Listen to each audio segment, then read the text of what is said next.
The morning sun struggled to pierce the thick fog that hung over the training grounds, casting long shadows over the asphalt and steel of the military base.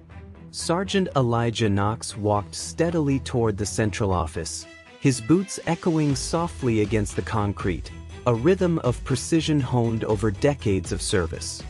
His medals glinted faintly in the mist, small reminders of battles fought and honors earned. Yet today, those symbols meant nothing to the officer blocking his path. "Out of the way, old man," the young officer sneered, leaning against the console with the air of someone who believed authority was inherited rather than earned. "This isn't your time anymore. Move it." Elijah paused. The words didn't sting, he had endured far worse, but they carried a flavor of ignorance and arrogance that could only exist in those who had never truly faced history. Around him, other soldiers glanced nervously, unsure whether to intervene or remain silent. The mist seemed to grow heavier with the weight of the insult, pressing against his chest like a tangible force. He studied the officer carefully, noting the subtle arrogance in posture, the shallow confidence in every gesture. This wasn't merely a disrespectful remark, it was an attempt to rewrite the hierarchy he had spent a lifetime upholding. Elijah inhaled slowly, the mist filling his lungs, and let his calm mask the storm gathering quietly beneath. For years he had carried knowledge few could comprehend, encrypted files, access codes, and classified intel tied to the Pentagon's most sensitive operations. A lifetime of service had left him invisible in the eyes of those who only recognized rank by recent promotion, not by decades of silent dedication. But today, the scales would tip.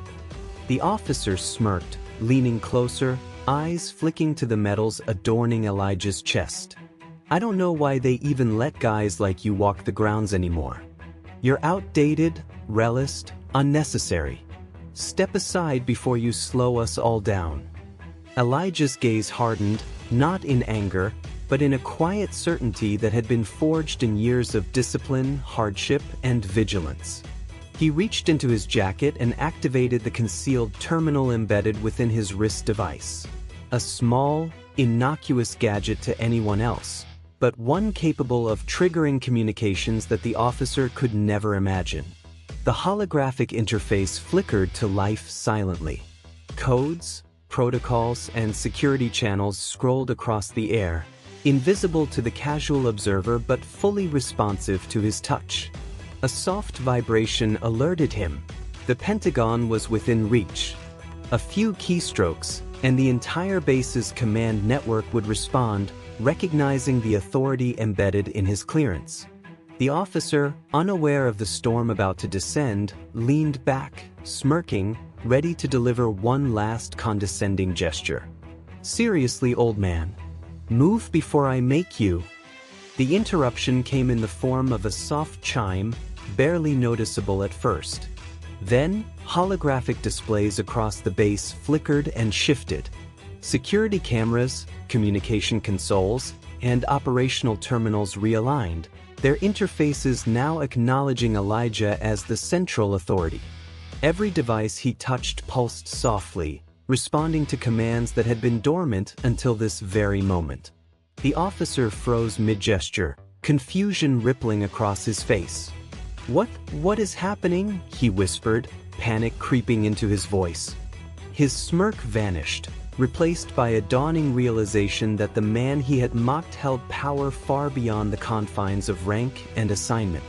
Elijah's calm presence radiated through the room. "You underestimated me," he said quietly, almost too soft for anyone to hear, yet every word carried the weight of decades of service, knowledge, and authority. "And that was your mistake."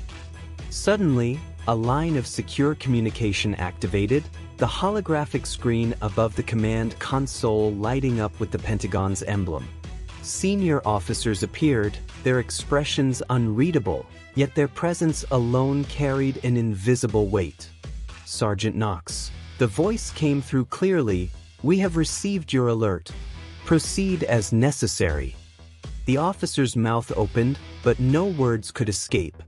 Every attempt at protest was nullified by the recognition of authority he had ignored for far too long. He had assumed he controlled the moment, the environment, and the man standing silently before him.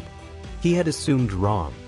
Elijah raised his hand subtly, sending commands through the holographic interface. Security protocols realigned. Access logs displayed activity that traced directly to his authority. The officer tried to regain composure, pressing buttons on the console, but the system ignored him entirely. Every command he issued was rerouted, overridden, and corrected with precision. The tension in the room was palpable.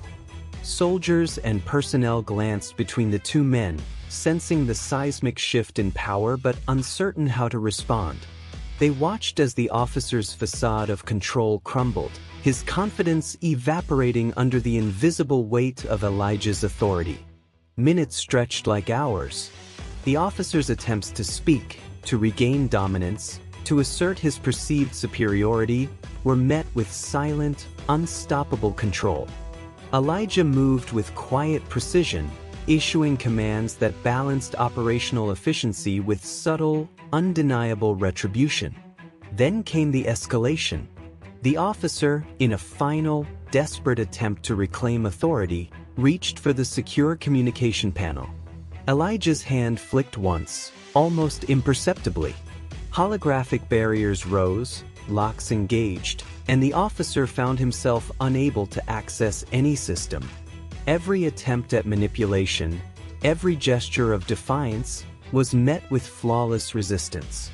The Pentagon's presence, previously a distant abstraction in the officer's mind, now manifested as an unyielding force. Senior personnel observed, nodding to one another as the young officer's mistakes became evident. The network, long silent in its deference, now moved in perfect coordination with Elijah's commands. Every slight, every underestimation, every insult was accounted for, corrected, and balanced in a way that could only be described as precise, cinematic, and devastating. The officer slumped, his shoulders dropping, the weight of realization crashing down. He had mocked, dismissed, and belittled a man whose authority was invisible until this exact moment. And now, exposed, powerless, he understood that he had underestimated not just experience, but patience, knowledge, and the invisible force of a life dedicated to mastery. Elijah took a step back, letting the room absorb the moment. The officers, personnel, and soldiers bore witness to the seamless execution of justice, authority, and recognition. Every system under his command obeyed without hesitation, every protocol followed flawlessly. The once dismissive officer was now a footnote in a narrative defined by competence, calm, and invisible dominance. Finally, Elijah spoke again, his voice calm but resonant, cutting through the tension like a scalpel. "Remember this day. You will not forget it." The officer's eyes widened, comprehension and dread mingling in equal measure. There were no words to defend his arrogance. Every gesture, every insult, every mockery had been answered with precision, authority, and a quiet inevitability that could not be argued against. The Pentagon's holograms faded, returning control fully to Elijah, yet the lesson lingered.